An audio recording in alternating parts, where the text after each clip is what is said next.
What's going on, everyone, and welcome to Movie Emporium's Flashback Reviews, where I take movies from the past, break them down, and tell you what I think about them. If you like what you see, of course, hit that subscribe button. Join Movie Emporium. Hit that notification bell at the top to find out what's coming next. Hey, if you like this video, cool. Hit that like button, as well as comment name below on any video that you watch, including this one. So, I've come to the conclusion about Roald Dahl that I never really thought about before. I think he didn't like children because his books are very disturbing, pieces of material. You look at something like Charlie and the Chocolate Factory, and it's about basically a bunch of really bad children who get punished for the really bad things they do on the factory tour. And then you have this book, which is called The Witches, which is about a bunch of witches who have devised a plan to take down all of England's children by basically turning them into mice and eating them or killing them or however they're going to do.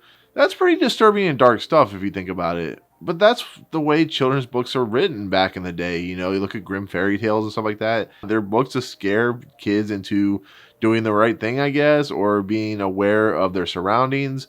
They're actually kind of life lessons in a lot of ways, but I still think they're evil in a lot of perspective. So when director Nicolas Roeg, who directed this movie, decided to come out and direct The Witches with the help of Jim Henson and his Henson production company, he and with the help of Roald Dahl, who actually disowned this movie, turned this movie into the fuel of nightmares.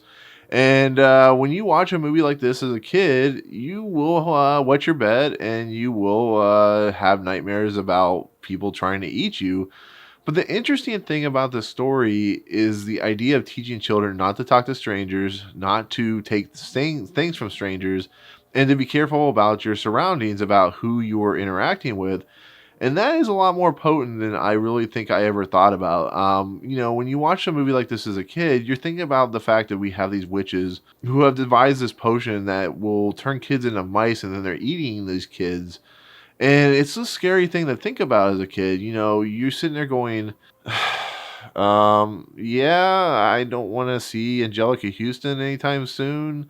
Yeah, I don't want to see any of these people because I'm afraid they're going to eat me. But you have an interesting protagonist because you have a kid who's wise beyond his years. He's very, very smart. He has a grandmother who has to take care of him now because his parents have recently died in a car accident. And it's a very fascinating movie. It really is. But it's a really strange and dark and disturbing movie. I mean, I just watching it even today, there's some things in here that are really uncomfortable when it comes to kids' material. But as I talked about in Cloak and Dagger, these are the movies we watched, especially my age group watched as kids. And I think it actually kind of diluted our feeling of horror. That's why people my age really love horror films, because we don't feel the same way that kids feel today when they watch horror. You know, the horror that we watched as kids was much more disturbing, much more dark, and much more R-rated than what you're getting today. And so this movie, which I said is based off Roald Dahl's book, is basically about this kid named Luke, who is played by Jasen Fisher, and he's a precocious kid. He, loves listening to stories by his grandmother, who named Helga, who's played by Mia Zetterling, and she tells him a story at the beginning of this movie, which is actually quite disturbing, but once again goes into the whole idea of not talking to strangers and doing as much, the idea of people can be bad in a situation. And she tells the story of an abduction by a witch and how this kid is going out for milk and the kid doesn't return home, but somehow ends in a painting, which is really fascinating because it gives it more of a fantastical fantasy style tale. And she's basically warning Luke about the dangers of talking to strangers, and that becomes a really fascinating tale about how Luke is able to survive the whole witch encounter on this vacation that he goes on. But in the process of the story, you were really uncomfortable by it, you're really disturbed by it, and you're really just kind of wondering why she would tell this story. And then we get to a point where Luke is up in a tree and a witch approaches him and offers him a snake, offers him a candy bar, and he doesn't take either. Instead, he calls out for his grandmother, which saves his life, which is kind of fascinating. And then it leads into, of course, Helga's character having to take care of Luke because Luke is, like I said, his parents have been killed just recently, so they moved to England. And she gives him two mice for his birthday, and she ends up having diabetes problems. So they go on vacation to this nice countryside hotel that's actually run by Rowan Atkinson, who's playing Mr. Stringer. He's taking care of all the things that go on. He's a hotel manager. He's hosting this meeting for all these women, as well as, trying to keep people in the hotel. And there's nothing like having Rowan Atkinson in your movie. He just brings a whole new level of fun and entertainment to the story itself. The way he reacts to the hotel staff and the fact that he's kind of having a romantic affair with one of the housekeepers, and just the way he reacts to the Luke and Helga character as well as the women. It's like this most like level rounded character in the movie, but because it's Rowan Atkinson, you actually kind of laugh at what he has to go through. And then you get to the very end of the movie when all the mice are starting to run around because they've been turned into mice, all the witches. He's like beating all of them. He's killing them all with like meat cleavers, which is really, really dark and stuff like that, but it's a lot of fun to watch Rowan Atkinson in this movie. So I really kind of had a fun time with this character. I think he's entertaining, and it's Rowan Atkinson. If you like Blackadder, Mr. Bean, or anything he's ever done, you'll enjoy it. So, and of course we get Charlie Potter, who is playing Bruno Jenkins. Bruno is a very overweight kid who is very spoiled. He has that aura about him. His parents are some of the most ridiculously stupid people in the world, especially his father, who is just completely clueless. It's funny when he starts hitting on the Angelica Huston character and his wife is just watching with a very evil stare in the background. It's quite funny and pretty goofy in a lot of places, but like when they find out that Bruno is a mouse, it's just the reactions and the material that comes from the Jenkins family and how they treat everyone. It's kind of a nice, entertaining moment, but it's just like these characters are just so over the top and so zealous and so stupid in a lot of places that you laugh at their mishaps. It's really, really funny. So, but yeah, Bruno gets turned into a mouse and he becomes kind of a sidekick to Luke in some aspects, but he's always eating. He's always he's like the Brad Pitt of this movie from Ocean's 11.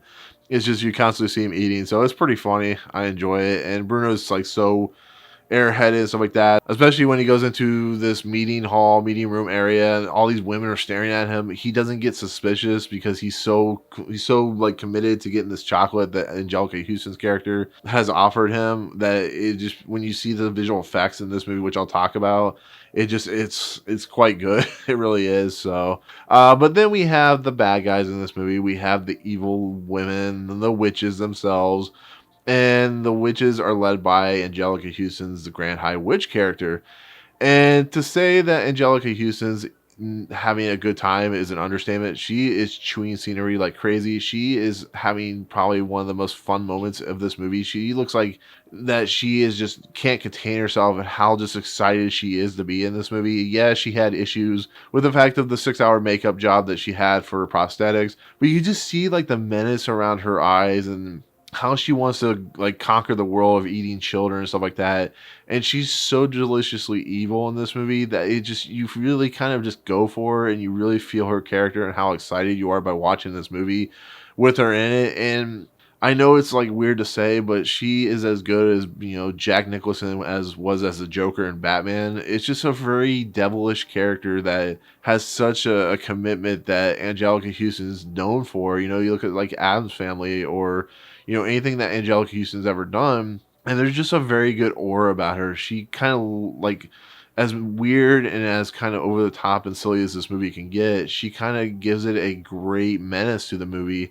And I don't know, I really like what she's doing here. She has like a second in command who she mistreats, who actually becomes important later on in the story. And there's just something kind of cool and awesome. And she becomes like one of the great villains of children films and stuff like that. So she's also, when she becomes the Grand High Witch and you see her prosthetics, that's what fuels the nightmares, because it's disturbing, it's uncomfortable, and I mean, it's a little goofier today. But the prosthetics that are being presented from like Jim Henson's company and stuff like that are amazing. Like, I don't understand why I didn't get an Oscar nomination for how good the prosthetics are in this movie for makeup and stuff like that. So Yeah, Angelica Houston's amazing in this movie. She's the best part about it, on top of, Rowan Atkinson, who's always great in movies. So, but where this movie kind of lends its material, where it kind of lends its horrifying nature, is how the witches are presented once they are in the room and locked in. They have no toes, they remove their hair, and they have like weird kind of cyst and kind of disgusting nature to their heads. They have weird fingernails and stuff like that, and it's just like really gross and really disgusting. But like when you're a kid, it's even more horrifying because all their teeth are now gangled and stuff like that, and you see it and you're like worried. You're like, are these witches going to come out of the screen and attack me? So it's really strange that this is a kids movie because of how horrifying the witches really look. But what makes it a true film for kids is the nature of what Luke does in this movie when he becomes a mouse, because they figure out, because the way they can tell when children are around, because the children smell like dog poop, basically dog droppings, as they say. And he is basically goes on a revenge quest to take down the witch and the Grand High Witch Council and stuff like that. And it's really fun to see the prosthetics and the puppeteering that goes on in this movie. The guy who took over for Kermit when Jim Henson died, which is Stephen Whitmore, is one of the actual people that worked as a puppeteer on this movie, as well as Brian Henson, who did a lot of the directorial movies later on. And the puppeteering work is fantastic in this movie. Yes, it's a little dated because it was the late 80s, early 1990s, but it's just amazing to watch how good they are, especially the puppeteers, and especially how good Henson Company was and is, of just creating a mouse that talks, but it just gives him a good quality feel to him when he moves around, when he, takes the vial that the little potion is in. Just how good it is masked against the reality of the world. And they do a really nice job of creating this character, and, the puppetry and stuff like that is just fantastic. And once again, really shows you how good Jim Henson's company really truly was at puppeteering and stuff like that. So I give credit to the nature of how they shot this movie, the fact that this, studio, Warner Brothers and Lamar Entertainment, were willing to give Henson kind of carte blanche to do whatever they needed to create great level of quality of puppeteering, which is what we got in this movie. And it's kind of crazy to think about, because this movie was not only significant in scaring us as children, but it was also sad for the nature of this was the last film that Jim Henson ever worked on. And what makes it so sad is Jim Henson was in the prime of his life. He was doing some great work. Who knows what he could have done past the point of when he passed away. But it became kind of a seminal moment because Jim Henson kind of changed how we viewed the world when it came to like Sesame Street, the Fraggle Rock stuff, the Muppets and stuff like that. And I never felt that the Muppets, outside of like, Christmas Story and stuff like that, was ever really the same after he passed away. Yes, I think like people like Steve Whitmore, Frank Oz, who worked, later on as, Miss Piggy and stuff like that, really did a nice job, but you can really feel like the hollowness and really kind of the sadness of what Jim Henson's company, who eventually was sold off to Disney, really kind of became later on. So losing a person like Jim Henson was it was a travesty. It really was. But you can really feel the heart. You can, it's like with like Stan Winston and stuff like that. You can really feel the love in this movie and the portrayals of these characters. And like I said, when you see the witches and how good the makeup is and the prosthetics, stuff like that, it's really kind of a unique movie with a really great message. And it's kind of interesting also on another aspect of Roald Dahl. Roald Dahl was very against the ending of this movie. He actually disowned this movie in general, called it appalling and stuff like that, for the reason of the fact that in his original material, Luke didn't ever turn back into a human. He actually stayed a mouse, literally. And they of course, went after the American witches and stuff like that because he gets all the money and stuff like that. But I kind of understand where he's coming from, because the ending of this movie is too clean and too kid friendly and too honest. Because if you watch this entire movie, this movie is completely dark and disturbing, and it's dealing with some really interesting, difficult subject matter. And to have this witch, who was the kind of second in command from the Grand High Witch, kind of turn into a good witch and kind of give Luke his previous form, as well as probably going to say Bruno, stuff like that, and giving his mouse, stuff like that, it doesn't feel like in line with the character. And she's like a very abused character, so I guess maybe it works, but I feel like it's too clean and it wraps it up too nicely in a bubble, or too nicely in a bow. So it would have been interesting to see this movie kind of end the way Roald Dahl wanted, but in order to sell tickets, which this movie made no money, they had to go with what they had. So, but at least the movie got great reviews and became a cult classic for a reason. I still think it's an entertaining movie. I still think it's a great movie to show, for the most part, to kids who are a little bit older than I was when I first saw this movie. And I think it's a movie, like I said, it has a lot of great messages to it, as well as great performances by people like, Angelica Huston and Rowan Atkinson. So definitely, if you've never seen this movie, because it's now officially 30 years old, because it came out in 1990, definitely check it out. It is definitely different. It is definitely weird. It has the same aesthetic to Charlie and the Chocolate Factory, where it doesn't ever really feel like it's in America. It feels like it was filmed in another country, and you can tell by like the buildings and the houses and stuff like that.